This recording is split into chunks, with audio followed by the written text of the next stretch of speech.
So I'm curious, how many people here have seen the movie Dogma? Anybody know this movie? A fair number of people have seen it. It was written by Kevin Smith and stars Matt Damon and Ben Affleck. It's sort of something of a friend of mine, and it's a little controversial of a movie, as it does poke fun at the Catholic Church a little bit, but Kevin Smith himself was a devout Catholic, so for him it was sort of poking fun at it lovingly. I think it actually affirms the faith in many ways.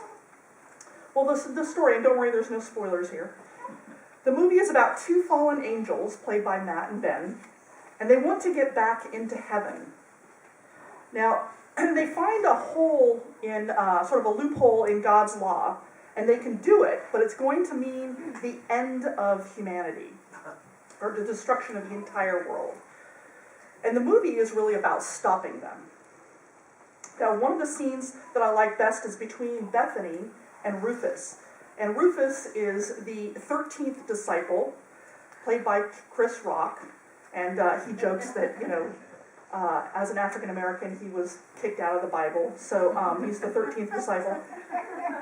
And Bethany, she is the heroine of our story, and they're discussing Jesus. And Rufus says this. He said, Jesus still digs humanity, but it bothers him to see the stuff that gets carried out in his name. Wars, bigotry, but especially the factioning of all religions. He said humanity took a good idea, and like always, they built a belief structure on it. Having beliefs isn't good, Bethany asks. And Rufus replies, I think it's better to have an idea. You can change an idea. Changing a belief is trickier.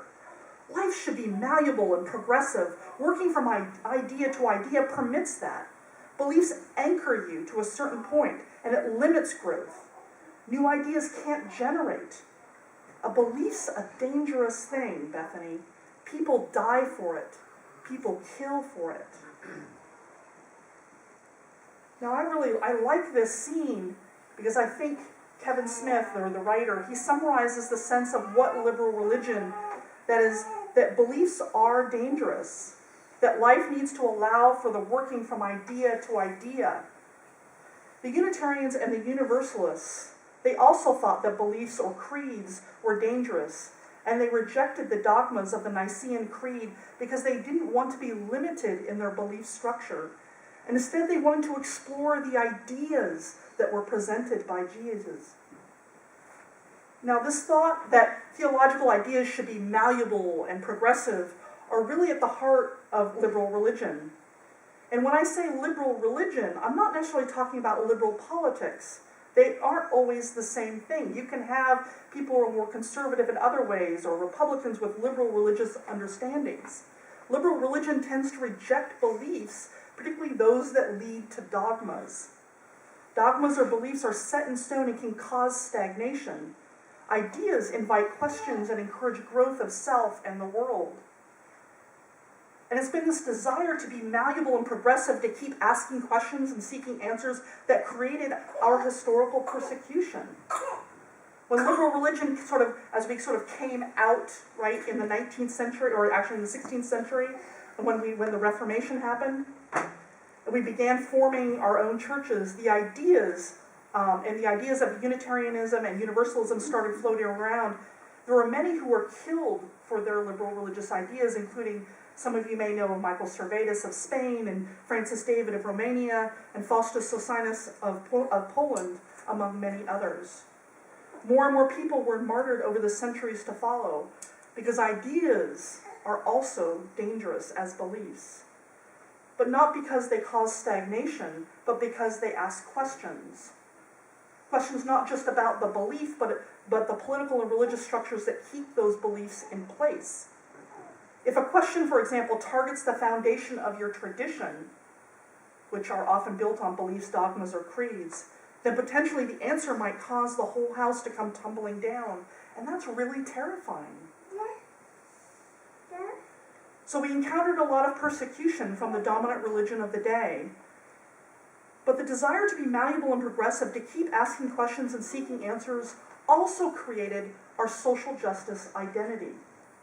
Because there is an interesting side effect to liberal religion. is that once you get used to asking questions, you start asking questions about everything, about history, about politics, about the entire culture or society in which we live. Now, if you remember from your history books, you think back that far, high school, college, the 19th century was a time when liberal religion was growing rapidly. It was also a time of the Industrial Revolution and the exploitative expansion here in the United States.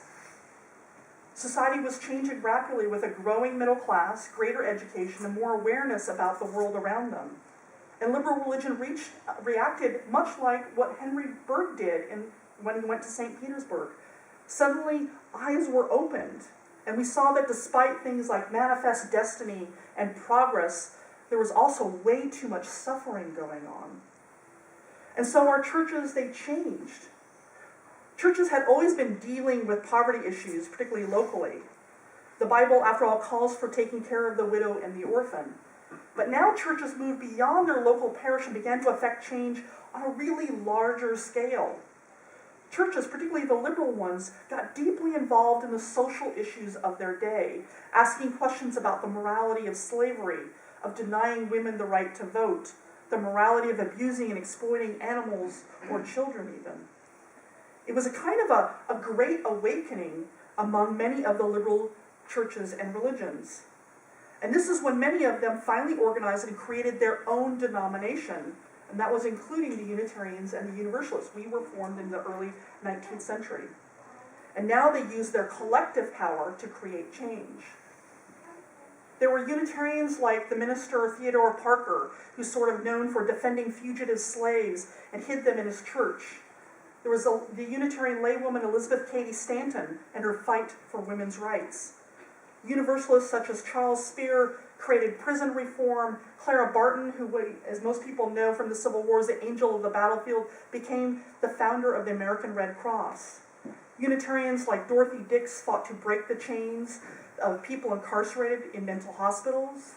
And Samuel Gridley Howe started schools for the blind. A lot happened in that time, and liberal religion had enormous impact on relieving suffering in the world. Then, after sort of recovering from 2 world wars in the 1960s, we, like many in the United States, realized that as much work that had been done back then in the 19th century and early 20th centuries, there was still so much to be done. And the Unitarians and Universalists, which had now merged in 1961, they got to work on the social ills of racism, sexism, and discrimination. For example, we answered the call of Martin Luther King Jr. We had the highest number of ministers of any denomination there when they marched in Selma. It was also where 2 Unitarian Universalists were killed, the Reverend James Reeb and the laywoman Viola Liuzzo. They were killed for their involvement. Unitarian Universalists also worked on ourselves. In 1977, we voted to work on more inclusive language for women, changing some of the language of our songbooks and hymnals. In 1990, we started our Welcoming Congregation program that helped our churches become more inclusive of gay, lesbian, bisexual, and transgender people. And certainly you know all of this church's involvement in gay marriage issues here in California and throughout the United States.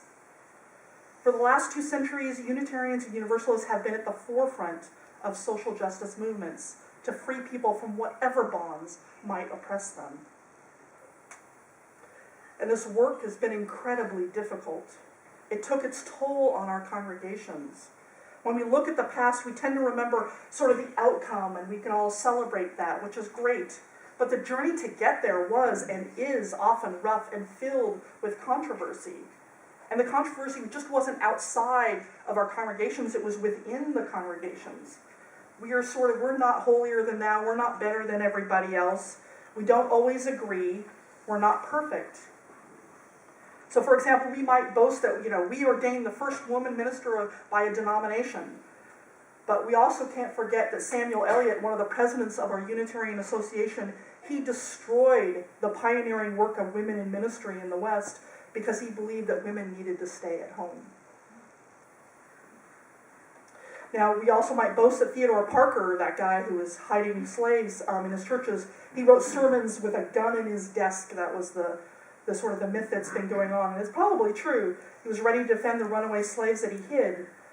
But we can't forget that also his contemporary, our beloved William Ellery Channing, who is considered the founder of Unitarianism, was not convinced that slavery should be wholly abolished, as he thought emancipated slaves needed supervision. And even Henry Bergh had his disagreements with people, in particular with the Universalist P.T. Barnum and the circus animals, and this treatment of them. They got into, I guess, some really big public fights about it. But though not everyone agreed, the truth did win out, and the ideas of freedom and justice for all were made manifest in part by the hard and diligent work of people in our churches, even when they disagreed with one another. And there was reconciliation. For example, P.T. Barnum became one of Henry Bergh's pallbearers at his funeral. Yeah, that's a lot of history before too much coffee this morning. But I wanted you to understand that our social justice identity came out of our liberal religious identity. It began with questions and ideas about the nature of God, and then we transferred those sort of critiquing skills to the world at large, and it opened our eyes to the suffering around us. We have by no means been alone on this journey, but we have been leaders in it. Social justice, like liberal religion, is our theological birthright, and it's our calling as a people of faith. And in many ways, we have convinced others. There are some religions that have also changed, and we want to embrace a more liberal religious understanding, but they're stuck because of their beliefs and dogmas. A friend of mine from seminary, who was a liberal religious leader, but from a very different denomination, she posted this on Facebook just last week. She said, "This is driving me bananas. Every week, at least one friend or friendly acquaintance is revealing that they're leaving the church because of wounding around the inclusion of LGBTQ people. When will we learn that all means all? All are made in the image of God. All are loved. All are called. All. I weep for the hurt, the hurting, and for my church." Now, I don't tell you this to point out how great we are compared to other denominations. As you all know, we have our challenges and issues. But I told you that story to point out that we are blessed to have ideas, not beliefs. We are blessed that we are encouraged to ask questions. We are blessed to be Unitarian Universalists. And by those blessings, we have a responsibility and a moral imperative to keep asking those questions and fighting for justice. And I mean all of us in our churches, not just those famous few, the Berghs of the world. We have an annoying habit in this country to emphasize the individual, right? The rugged individual. To lift up those people who lead, but not those who help make them leaders. And by doing so, we've done ourselves, I think, a great disservice. We've forgotten what it takes to create history. It isn't just one person. It's an entire community that does it. I remember once I was teaching a class in my home church way up in Seattle. It was on being a welcoming congregation, being open, inclusive of GLBTQ peoples. But one of the things that the training does, it gives people a chance to role play about how to speak before, for example, a city council meeting. So what would you say to someone in city council? And I remember one woman, she sort of spoke up, and she sounded so sort of cynical and despairing. She said, "Yeah, but you can get up there and say anything you want, but it's not going to change anybody's vote. It never does." And I told her this. I said, every time we speak up, every time we give voice to our values, to justice, it makes a difference. It may or may not change that person right then and there, but the more we do it, the more voices that get heard, the louder we become, then it becomes a shout. And then they have to listen. It isn't about one time. It's about all the times that we speak up. As Marge Percy said, it goes one at a time. It starts when you care to act. It starts when you do it again after they say no. It starts when you say we and know who you mean, and each day you mean one more. There are extraordinary people who become leaders in their cause, but they are only made extraordinary because they dare to live into their dreams to make their ideas come true. They dare to take a stand. And these extraordinary people don't do it in a vacuum. The dreams of these leaders would be nowhere without the community that supported them. Martin Luther King would not have been talking to an empty mall in 1963 if 250,000 people didn't show up. Collectively, they became one of the greatest voices, one of the greatest shouts ever voiced around the world. And it wasn't just Martin. He was simply the spokesperson for the dream. The dream belonged to every person who was there, and everyone had a part to play simply by showing up. Now, Henry Burke didn't know how to start the ASPCA. He just knew that he had to. So he started by learning about what others had done. He stopped off on his way back from St. Petersburg. He deliberately went to Britain, and he spoke to the leaders of the Royal Society for the Prevention of Cruelty Toward Animals. He began working with the powers that he had and the contacts that he made with politicians, and he helped change laws. Then he reached out to others who also felt the same way, and that was the Unitarian and Universalist churches like All Souls in New York City.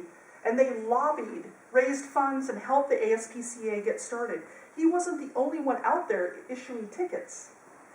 It takes a community to bring about justice in the world. So this year, in 2014, this church is going to start claiming more of its theological birthright. And what that will look like is we're going to discuss in the months to come. Already there are people here who do extraordinary work. People here who cook meals and deliver them through our AIDS team ministry. They visit undocumented detainees in our jails to be a loving presence for people who feel like they have no one. They gather goods for Saving Ourselves, SOS, and we collect money on Sunday morning to give it away. These are all wonderful things that we do.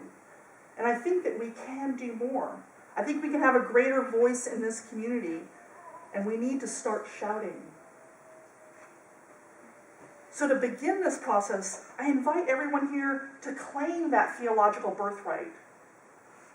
If you remember, I started our worship service with your own words. Words of hope for 2014. I think they voice many of our collective hopes. After all, we all hope for peace, for justice, for acceptance of one another, even free Wi-Fi. But hopes must be transferred into action if they're ever going to happen. So what will you do this year that will help transform Orange County? It first begins, I think, like Henry Berg did at age 50, with opening our eyes to the suffering around us. And there is a lot. You just need to open up your newspaper. If you don't know about an issue or feel overwhelmed, begin with education. Most issues nowadays, they're pretty complex, and they require some in-depth knowledge. Often we want to start with acts of service, but without knowledge as to what is helping or what is not, we can find our efforts actually unhelpful. And once educated, then reach out and see what you can do. You can lick an envelope, make a phone call, write a letter. You can feed someone. You don't have to start a movement. You don't have to spend 20 hours a week in order to make a difference. You just have to open your eyes to the suffering around you and then show up. Use what knowledge, power, and skills you have, just like Henry did. You need to add your voice to the collection and to help make it that shout. It goes one at a time. It starts when you care to act. It starts when you do it again after they say no. It starts when you say we and know who you mean, and each day you mean one more. May it be so, blessed be, and amen.